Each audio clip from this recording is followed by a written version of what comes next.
আপনার কাছের মানুষগুলো আপনার ব্যর্থতায় খুশি। আপনি কি সেটা বুঝতে পারছেন? নাকি অন্ধ হওয়ার অভিনয় করছেন? চাণক্য জানতেন পৃথিবীর সবচেয়ে বড় বিষ সাপ নয়, বরং মানুষের মিষ্টি কথা। আপনার পিঠে চাকুটা কিন্তু কোনো শত্রু নয়, আপনার সবচেয়ে বিশ্বস্ত জনই বসাবে। আপনার উদারতা আসলে আপনার অক্ষমতা। আপনি ক্ষমা করছেন না কারণ আপনার লড়ার ক্ষমতা নেই। এই সত্যটা হজম করতে পারছেন না তো? কিন্তু চাণক্যর নীতি এটাই। তার মতে নিজের সাফল্যকে এমন উচ্চতায় নিয়ে যান যাতে আপনার শত্রুরা প্রতি রাতে নিজেদের অক্ষমতায় জ্বলে পুড়ে ছাই হয়ে যায়। এটাই সেরা প্রতিশোধ।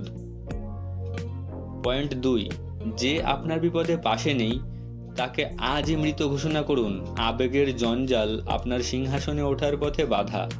পয়েন্ট নাম্বার ৩, শত্রুর সাথে মিত্রতা করুন, কেবল তাকে ভেতর থেকে ধ্বংস করার জন্য। দয়া নয়, বিষ প্রয়োগ করুন তার মগজে। ভদ্রলোকের লড়াইয়ে আপনি হারবেনই, কারণ শয়তান নিয়ম মানে না। চাণক্য বলেছেন, শয়তানকে হারাতে হলে তার চেয়ে বড় শয়তান আপনাকেই হতে হবে। এখনই স্ক্রল করে পালিয়ে যান, লড়াইয়ের ক্ষমতা আপনার নেই। আর যদি রক্তে আগুন জ্বলে থাকে তবে কমেন্টে একটি রিয়াক্ট চিহ্ন দিয়ে রেখে যান। 1 মাস পরে এসে পরিবর্তন দেখান।